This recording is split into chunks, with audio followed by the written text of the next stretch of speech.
तो दोस्तों, कैसे हैं आप सब। मैं डॉक्टर जुबैर त्यागी, राष्ट्रीय प्रमुख सचिव प्राइवेट चिकित्सक मेडिकल एसोसिएशन, आपका दोस्त, आपका होस्ट, अपनी नई वीडियो के साथ आप लोगों के सामने हूं। दोस्तों, आज हम बात करेंगे एक अहम मुद्दे पर, और अहम मुद्दा होने वाला है मेरे चिकित्सक भाई, जो मेरे चिकित्सक भाई हैं जिनको सरकार झोला छाप के नाम से पुकारती है। चौथा स्तंभ कहे जाने वाले हमारे मीडिया के, प्रिंट मीडिया के जो पत्रकार बंधु होते हैं, वो भी इनको झोला छाप के नाम से पुकारते हैं, झोला छाप अपने अखबार में लिखते हैं। तो मैं सरकार से और अपने मीडिया के जो पत्रकार बंधु हैं उन लोगों से एक सवाल करना चाहता हूं दोस्तों। और सवाल सिर्फ ये है कि क्या कोई झोला छाप अपनी माँ के पेट से जन्म लेता है? सरकार मुझे बताए, या फिर जो लोग इन लोगों को झोला छाप के नाम से पुकारते हैं, झोला छाप कहते हैं, वो मुझे बताएं क्या कोई झोला छाप अपनी माँ के पेट से जन्म लेता है? दोस्तों, चिकित्सा के क्षेत्र में झोला छाप शब्द एक गाली की तरह लगता है। अगर हम किसी को झोला छाप कहते हैं, एक तरफ तो हम डॉक्टर साहब कह रहे हैं, इज्जत दे रहे हैं, रेस्पेक्ट कर रहे हैं, तो अच्छा लगता है। दूसरा, जिसको हम रेस्पेक्ट दे रहे हैं, जिसकी हम इज्जत कर रहे हैं, जिसको हम डॉक्टर साहब के नाम से पुकार रहे हैं, उसी को अगर झोला छाप कहें तो एक गाली की तरह लगता है। तो हम लोगों को जो ये झोला छाप शब्द है, इस शब्द को हटाना है। अगर आप डॉक्टर साहब नहीं कह सकते, आप लोगों को डॉक्टर साहब लिखने में कोई दिक्कत है, परेशानी है, तो आप डॉक्टर साहब मत लिखिए, चिकित्सा मित्र कह दीजिए। आप अपने अखबार में जितने भी मेरे प्रिंट मीडिया से या सोशल मीडिया से मेरे पत्रकार बंधु हैं और मेरी वीडियो को देख रहे हैं, मेरा उन सभी से निवेदन है, हाथ जोड़कर निवेदन है, आप यह झोला छाप शब्द लिखना इनके बारे में बंद कर दीजिए। दोस्तों, कोई झोला छाप अपनी माँ के पेट से पैदा नहीं होता है, इनको बनाया जाता है। और बनाया कब जाता है? एक मजबूरी के तहत बनाया जाता है। क्योंकि हमारे देश में, हमारे देश का ये दुर्भाग्य है, हमारी सरकार का ये दुर्भाग्य है कि वो लोगों को रोजगार नहीं दे पा रही है। जितना रोजगार लोगों के पास होना चाहिए उतना नहीं दे पा रही है। तो होता क्या है कि 10th की किसी ने या फिर 12th की, उसके बाद उसके सर पर उसके परिवार की जिम्मेदारी आ जाती है। वो कहीं हॉस्पिटल में काम करते हैं या किसी डॉक्टर के पास पहले काम करते हैं, वहाँ किसी डॉक्टर के पास कंपाउंडरी का काम करते हैं, उसके बाद किसी हॉस्पिटल में चले जाते हैं। हॉस्पिटल में जाकर के वो जॉब करते हैं, नौकरी करते हैं, उनको 10-15 हज़ार रुपये वहाँ से मिलने स्टार्ट हो जाते हैं, जिससे वो अपने परिवार का पालन पोषण कर सकें, अपने परिवार का खर्चा चला सकें। उन लोगों के पास बर्डन इतना होता है उन लोगों के ऊपर कि उनको काम करना उनकी मजबूरी बन जाती है। क्योंकि अगर वो काम नहीं करेंगे तो अपने परिवार का खर्चा कैसे चलाएंगे, अपने परिवार का पेट कैसे पालेंगे। मेरे एक एक चिकित्सक बंधु जो गांव देहात में बैठे हैं, अर्बन क्षेत्र में बैठे हैं, ग्रामीण क्षेत्रों में बैठे हैं, उन पर उनके पूरी फैमिली का बर्डन रहता है। क्या जो 10वीं किए हुए लोग चिकित्सक हैं, जिन लोगों ने 10वीं कर रखी है, 12वीं कर रखी है, वह हॉस्पिटल्स में जॉब करते हैं। अब दोस्तों, मैं आपको बताता हूँ कि झोला छाप की शुरुआत कहाँ से होती है और ये लोग झोला छाप क्यों बनते हैं, और यहीं से इन लोगों को ये शब्द मिलता है। तो झोला छाप, एक झोला छाप को बनाने में सबसे बड़ी जो भूमिका होती है, जो सबसे बड़ी भूमिका होती है, वो एक MBBS डॉक्टर की होती है। थोड़ा कड़वी है मेरी बात, लेकिन ये सच है दोस्तों। क्योंकि जब कोई 10वीं या 12वीं करने के बाद पहले किसी डॉक्टर के पास जाता है, उसके बाद फिर वो किसी हॉस्पिटल में चला जाता है, तो वहाँ हॉस्पिटल में उनको 10-15 हज़ार रुपये दिए जाते हैं एक MBBS डॉक्टर के द्वारा। फिर उन्हीं से ही सारा काम कराया जाता है। क्या कभी आपने देखा है किसी MBBS डॉक्टर को कैनोला लगाते हुए? क्या आपने कभी देखा है किसी MBBS डॉक्टर को जो है इंजेक्शन देते हुए या सलाइन देते हुए? मुश्किल से 5 या 10% MBBS डॉक्टर ऐसे हैं जो अपने हाथ से कैनोला लगाते हैं, जो अपने हाथ से सलाइन लगाते हैं, जो अपने हाथ से इंजेक्शन लगाते हैं। 95% डॉक्टर MBBS ऐसे हैं जो कैनोला नहीं लगाते हैं, जो इंजेक्शन नहीं लगाते हैं, जो सलाइन नहीं देते हैं, केवल एक पर्चे पर प्रिस्क्राइब कर देते हैं कि ये ट्रीटमेंट देना है, जो उनके पास लड़के रहते हैं। अब दोस्तों, 2 साल, 4 साल, 5 साल वो लोग काम करते हैं। काम करने के बाद फिर एक समय ऐसा आता है कि उनकी शादी हो जाती है। अब उनकी शादी हो गई, वही उन्हें सैलरी मिल रही है 15,000, 10,000, 12,000। क्या एक व्यक्ति 10-15 हज़ार रुपये में अपना खर्चा चला सकता है? जबकि उसकी शादी होगी, फिर कुछ दिन के बाद बच्चे हो जाते हैं, फिर आखिर में आके उसको क्या करना पड़ता है? तो उसके पास एक्सपीरियंस होता है, क्योंकि वो एक MBBS चिकित्सक के पास रह रहा है, सारा कार्य वहाँ पे वो कर रहा है। इमरजेंसी के पेशेंट्स भी वो देख रहे हैं, ICU में भी जो नर्सिंग स्टाफ के लोग होते हैं वो रहते हैं, तो सारा काम वो करते हैं। तो उसको वहाँ से एक प्रेरणा मिलती है, उसको लगता है कि यार क्यों ना अपना काम किया जाए। अगर मैं अपना काम करूँगा तो मैं हो सकता है कि 15,000 से ज़्यादा कमा लूँ, 20,000 कमा लूँ, 30 कमा लूँ। और यहीं से इस झोला छाप की जो है स्टार्टिंग होती है। वो लोग अपना क्लिनिक डाल लेते हैं, क्लिनिक डालने के बाद में अपने एक्सपीरियंस के आधार पर वो लोग प्रैक्टिस करते हैं।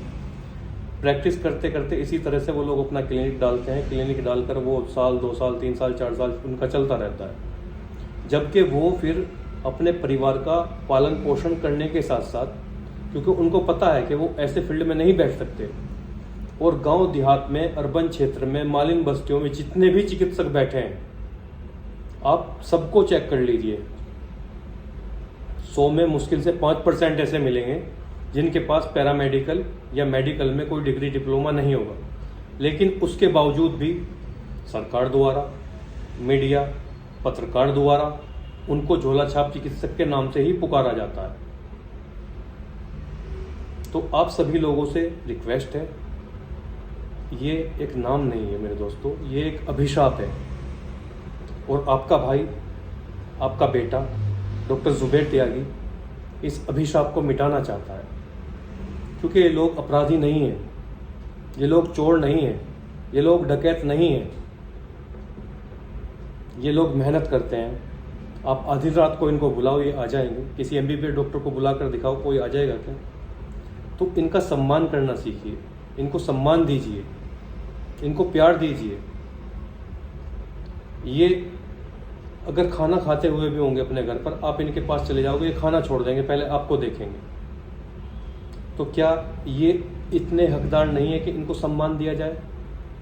अगर आप इनको डॉक्टर नहीं कह सकते, डॉक्टर नहीं लिख सकते, चिकित्सा मित्र कह सकते हैं, स्वास्थ्य सेवक कह सकते हैं, लेकिन इस तरह का ये अभिशाप वाला नाम इनको मत दीजिए, इनके ऊपर से ये नाम हटा दीजिए। आज अगर किसी हॉस्पिटल्स में जाते हैं तो वहाँ पर एक MBBS डॉक्टर की फीस आज के टाइम में कम से कम 500 रुपये है। 500 रुपये से कम कोई MBBS डॉक्टर फीस नहीं ले रहे हैं, 500 की फीस लेते हैं, प्लस 800 या 1,000 रुपये की दवाई लिखेंगे, प्लस इतने के ही टेस्ट लिखेंगे। कुल मिलाकर एक पेशेंट का जो खर्चा होता है वो लगभग 2500 रुपये के आसपास एक खर्चा आ जाता है। तो अगर किसी को नज़ला हुआ, खांसी हुआ या बुखार हुआ तो पहले फर्स्ट एड लेगा या एक MBBS डॉक्टर के पास जाएगा? आप ये मुझे बताइए। पहले तो फर्स्ट एड लेगा ना, या डायरेक्ट ही वो MBBS डॉक्टर के पास चला जाएगा? और फर्स्ट एड कब लेगा? जब फर्स्ट एड देने के लिए गांव देहात में प्राथमिक उपचार केंद्र होंगे, छोटे क्लिनिक होंगे, तभी तो वो फर्स्ट एड ले सकता है। या वो डायरेक्ट एकदम से शहर जाए, क्योंकि सभी गांव देहात में MBBS डॉक्टर नहीं है, और अगर है भी तो सामुदायिक स्वास्थ्य केंद्र के अंदर हैं। वो लोग 10 बजे आते हैं और फिर लगभग 3 बजे या 4 बजे चले जाते हैं, उसके बाद पेशेंट नहीं देखते। अगर कोई इमरजेंसी आ जाती है, फीस तो मैंने आपको बताई है, वो शहर जाएगा, उसको गाड़ी का किराया भी देना होगा। क्या इमरजेंसी में हर किसी के पास में, जो गांव क्षेत्र में लोग रहते हैं, जो आम पब्लिक है, क्या उनके पास में, या किसान है, उनके पास में 24 घंटे पैसे रहते हैं? क्या वो 2-4 हज़ार रुपये लेकर तुरंत शहर निकल जाए और अपनी छोटी मोटी किसी भी बीमारी के लिए अपना ट्रीटमेंट कराए? नहीं पॉसिबल है। एक आंकड़े के अनुसार मेरे दोस्तों, एक आंकड़े के अनुसार 16,000 की गैदरिंग पर, 16,000 लोगों पर एक MBBS डॉक्टर आता है इंडिया के अंदर। क्या कोई MBBS डॉक्टर एक दिन में 16,000 पेशेंट देख सकता है? नहीं देख पाएगा। हकीकत यह है कि 60-70% भी अगर वो लोग एक दिन में देख लेते हैं तो उनके मुंह से झाग आने लगते हैं। तो 16,000 तो बहुत दूर की बात है। हमारे देश का दुर्भाग्य है कि यहाँ पर सभी को चिकित्सा नहीं मिल पा रही है। चिकित्सा के अभाव में पता नहीं कितने लोग अपनी रोज जान खोते हैं, कितने परिवार एक दूसरे से बिछड़ जाते हैं। जो गरीब जनता है, असहाय जनता है, वह आखिर जाए तो जाए कहाँ। अगर यह छोटे डॉक्टर जो गांव देहात में बैठे हुए हैं, अगर इनको हटा दिया जाएगा, इनकी क्लिनिक बंद कर दी जाएंगी, तो ये जाएंगे कहाँ। इस बात की क्या गारंटी है कि अगर ये लोग अपनी क्लिनिक बंद कर देंगे तो फिर ये कोई अपराध नहीं करेंगे। जब इन लोगों से इनकी रोजी रोटी छीन ली जाएगी, इन लोगों के पास इनकी रोजी रोटी नहीं रहेगी, तो इस बात की क्या गारंटी है कि ये लोग अपराध नहीं करेंगे।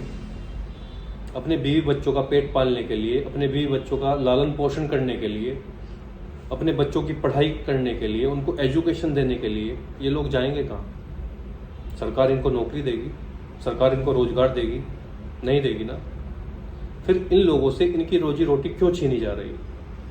क्यों गांव देहात में जाकर क्लिनिकों पर छापेमार कार्रवाई की जा रही है, क्लिनिक सील किए जा रहे हैं? आए दिन अखबार में डेली आप लोग देख रहे होंगे, डेली ये रहता, आज यहाँ पर इतने क्लिनिक सील हो गए, आज वहाँ पे इतने क्लिनिक सील हो गए। और मेरे मीडिया के जो पत्रकार बंधु हैं वो तो सीधा लिखते हैं कि इतने झोला छाप चिकित्सकों के क्लिनिक बंद कर दिए गए। क्या ये है? कहाँ तक सही है ये लोगों की रोजी रोटी छीनना? मेरे दोस्तों, ऊपर बैठा हुआ वो खुदा, वो ईश्वर भी देखता होगा कि मैंने धरती पर मानव जाति को भेजा और ये एक दूसरे से एक दूसरे का रोजगार छीनने में लगे हुए हैं। लेकिन जब तक वो बैठा है, वो देख रहा है, रोजगार देने वाला तो हुआ है। आप लोग क्लिनिक बंद करा दोगे, लेकिन जो मेरे चिकित्सक भाई हैं, जो अपने बीवी बच्चों का पेट पाल रहे हैं और चिकित्सा कर रहे हैं, आप इनके क्लिनिक बंद करा सकते हो, इनके क्लिनिक छीन सकते हो, लेकिन इनकी तकदीर की, जो इनकी तकदीर में रोजी रोटी है, वो आप नहीं छीन सकते। क्योंकि जिस इंसान ने दुनिया में जन्म लिया है, ऊपर वाले ने उससे वादा किया है, वो उसको भरपेट खाना देगा। तो मेरा फिर से आप लोगों से निवेदन है, आज का टॉपिक हमारा यही था कि किस तरह से हम जो गांव देहात में चिकित्सक बैठे हुए हैं, आरएमपी चिकित्सक हैं, ग्रामीण चिकित्सक हैं, उन लोगों के ऊपर से यह अभिशाप कैसे हटाएं। जो झोला छाप है ये एक अभिशाप ही है। इस अभिशाप को हमें हटाना है और हम लोग इसको हटाकर रहेंगे। मेरे जितने भी मीडिया के या सोशल मीडिया पर जितने भी लोग हैं या पत्रकार बंधु हैं या प्रिंट मीडिया वाले लोग हैं, उन सभी से मेरा निवेदन है भाई, क्योंकि आप लोग देश का चौथा स्तंभ हो और आप लोगों में बहुत पावर है। आप चाहें तो कुछ भी कर सकते हैं। आप एक बार शुरुआत कीजिए तो मैं मानता हूं कि ये जो झोला छाप का जो अभिशाप वाला जो नाम है, ये हमेशा के लिए ख़त्म हो जाएगा। आप इन चिकित्सकों को अगर डॉक्टर नहीं लिख सकते तो आप इनको केवल स्वास्थ्य सेवक या फिर चिकित्सा मित्र लिखना स्टार्ट कर दीजिए प्लीज़। आप लोगों से हम्बली रिक्वेस्ट है, आप अपने न्यूज़पेपर में एक बार शुरुआत करके देखिए, इनको स्वास्थ्य सेवक लिखा जाए या इनको चिकित्सा मित्र लिखा जाए, झोला छाप ना लिखा जाए। क्योंकि ये लोग रात दिन आप लोगों की सेवा में लगे रहते हैं, हर किसी की सेवा में रहते हैं। मैं तो ये कहूँगा कि एक तरह की सेवा ही है। अगर हम लोग 50-100 रुपये में किसी को मेडिसिन दे रहे हैं, उसको ट्रीटमेंट दे रहे हैं, तो क्या है बुरा है? अब आप एक बात बताइए, रात में किसी को स्टोन का दर्द हो गया, कितना भयानक दर्द होता है। आप किसी गांव में रहते हैं, वहाँ पर ये छोटे चिकित्सक उपलब्ध नहीं होंगे। उसको जब तक किसी हायर सेंटर ले जाया जाएगा या किसी हॉस्पिटल से ले जाया जाएगा, तब तक उस पर क्या बीतेगी? क्या वो इतना दर्द सहन कर सकता है? इसमें कोई भी हो सकता है। हमारी माएँ हो सकती हैं, हमारी बहनें हो सकती हैं, हमारे फादर्स हो सकते हैं, हमारे बुजुर्ग हो सकते हैं, हमारे रिश्तेदार हो सकते हैं, कोई भी हो सकता है। तो मानवता के नाते सरकार से ये निवेदन है कि इन चिकित्सकों को हटाया ना जाए, इन चिकित्सकों की रोजी रोटी ना छीनी जाए, इन चिकित्सकों को झोला छाप के नाम से प्रताड़ित ना किया जाए। यही विनती है। अगर वीडियो अच्छी लगी हो, आपके दिल को टच की हो, तो आप इस वीडियो को ज़्यादा से ज़्यादा शेयर करें। सभी चिकित्सक बंधुओं को इस वीडियो को आप शेयर करें, लाइक करें, कमेंट करें और मुझे कमेंट में आप लोग बताएं कि आप लोग कहाँ से हैं, ताकि मुझे पता चल सके कि आप लोगों मेरी भी जो वीडियो है ये कहाँ कहाँ तक जा रही है। और आप मुझे ये भी बताएं साथियों कि मेरी बात कितनी सही है और कितनी गलत है। अगर मेरी बात गलत है तो मैं इस टॉपिक पर कभी बात नहीं करूँगा, लेकिन अगर मेरी बात सही है तो मैं आज से ही इस मुहिम की शुरुआत करता हूँ और आप लोगों से वादा करता हूँ कि ये वीडियो जितनी ज़्यादा वायरल होगी उतनी ही जल्दी मेरे जो आरएमपी चिकित्सक हैं, ग्रामीण चिकित्सक हैं, गांव देहात में बैठने वाले चिकित्सक हैं, जो अपनी सेवाएं लोगों को दे रहे हैं, उनके ऊपर से उतनी जल्दी ही ये झोला छाप का जो अभिशाप वाला जो नाम है ये समाप्त हो जाएगा। और जिस दिन ये नाम आपके ऊपर से समाप्त हो जाएगा और किसी भी एक अखबार में आप लोगों के नाम के आगे स्वास्थ्य सेवक या चिकित्सा मित्र लिखा हुआ आने लगेगा, मैं समझूंगा साथियों कि मेरी जो ये मुहिम है ये काम कर गई। लेकिन ये ऐसे काम नहीं करेगी मेरे साथियों। आप लोगों को मेरा साथ देना होगा, आप लोगों को इस वीडियो को वायरल करना होगा, आपको सब चिकित्सा मित्रों को ये वीडियो भेजनी होगी। अगर हमें अपने नाम के ऊपर से कलंक हटाना है, ये अभिशाप हटाना है, तो आप लोगों को यह वीडियो वायरल करनी है। ज़्यादा से ज़्यादा चिकित्सकों को ये वायरल वीडियो करें। आज की वीडियो में साथियों इतना ही। विदा लेता हूँ आपसे, मिलेंगे नेक्स्ट वीडियो में। नमस्कार।